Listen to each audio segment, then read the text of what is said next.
friends, welcome back to Junie B. Jones' Shipwrecked. We are on chapter 3 and it is called virus. See if you can figure out what that spells. It is still Friday. Dear first grade journal, we just came in from recess. We are waiting for Mrs. Weller to talk to us about germs. May started holding her nose again. Also, Sheldon put another paper bag on his head. Today is an interesting day in room 1. From Junie B., first grader. And just then there was a knock at our door and Mrs. Weller came in. Mr. Scary went to meet her. Mrs. Weller, I'm very glad you could come back, he said. Room 1 is still worried about what happened to Roger this morning, and we need some advice about how to stay healthy. Mrs. Weller's eyes glanced over to Sheldon's bag head. Mr. Scary's eyes glanced there too. Some of us are a little more worried than others, he said kind of soft. Mrs. Weller went to the board and she printed some big letters. V-I-R-U-S.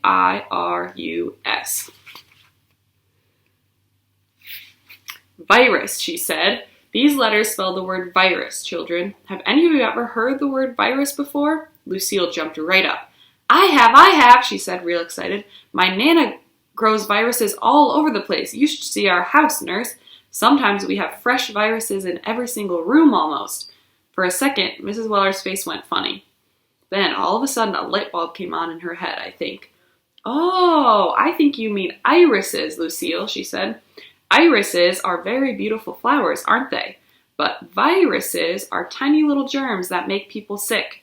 Lucille started fluffing her hair, very embarrassed. Then she fluffed and fluffed and fluffed until finally she sat down again. Mrs. Weller kept on talking. Boys and girls, there's a stomach virus going around at school, and I'm guessing that your classmate Roger has caught it now too. May nodded her head and pointed at herself. That's why I'm holding my nose, she said. See me, Mrs. Weller? I'm being smart by not breathing the germy air.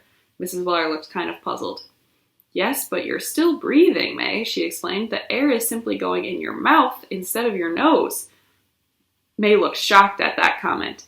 Mrs. Weller smiled. I'm sorry, dear, but I'm afraid it just doesn't help to hold your nose, she said.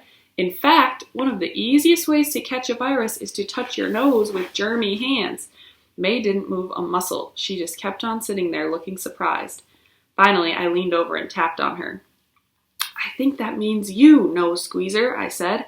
Lenny and Herbert laughed real loud. They enjoy my humor.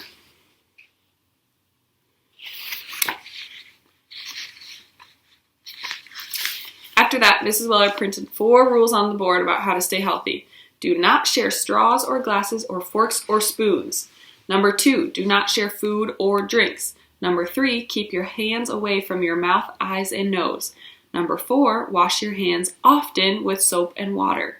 These are things that we've been doing lately. She put down the chalk and glanced over at Sheldon again.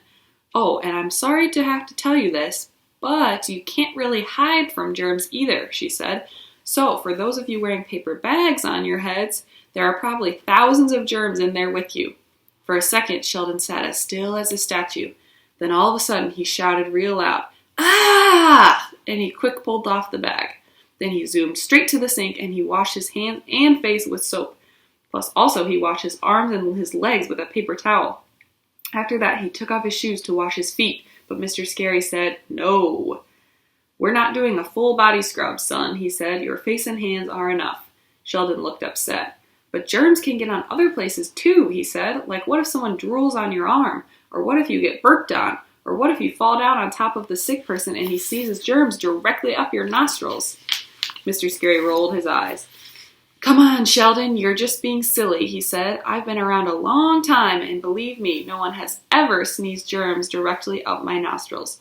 After that, he took Sheldon's hand and he sat him down again.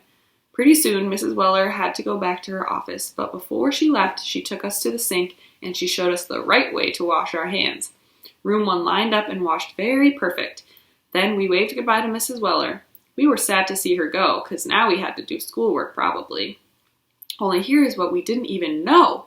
Mr. Scary had a happy announcement, and he said he'd been waiting to tell us all day.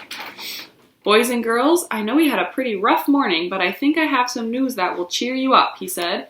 He smiled. In 2 weeks, our school is having an event called Parents' Night. Have any of you ever heard of Parents' Night before? Lenny quick raised his hand. I have, he said. My sister told me all about it. She said Parents' Night is the night when parents come to school and they poke their nose in your business. Mr. Scary did a little frown. Yes, well, I don't really think that's the best way to put it, Lenny, he said. Your parents don't come to poke their noses in your business. Parents are interested in what we do here in school, so sometimes they like to come to the classroom and spy on us, said Jose. Butt in where they don't belong, said Shirley. Invade our personal space, said Sheldon. Mr. Scary closed his eyes a second. Then he walked back to his desk real slow, and he sat down in his chair and ran his fingers through his tired hair. Okay, I'll get to the point, he said. This year for Parents' Night, I thought it would be fun to do something special. So I was wondering how you would feel about putting on a play. My ears perked up at that word. A play? I said, kind of thrilled. A play? Said Herbert and Shirley. A play? Said May. Then all at once, room 1 started clapping and clapping. A play, a play, a play, we shouted. Yay, yay, a play.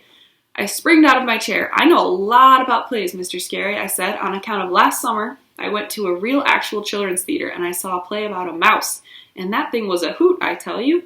So maybe we can do a mouse play too. Mr. Scary smiled.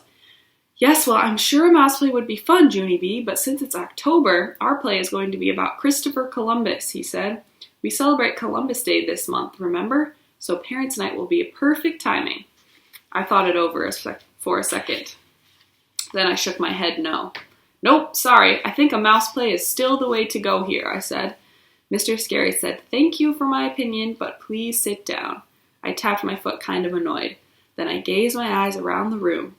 Okay, who would rather do a mouse play? Please raise your hands, I said. Mr. Scary snapped his fingers at me. Snapping means the conversation is over, I believe. I sat down. Chapter 4 is called Finding Facts, and come back on Monday. We will be reading Chapter 4 and maybe Chapter 5. Have a great weekend.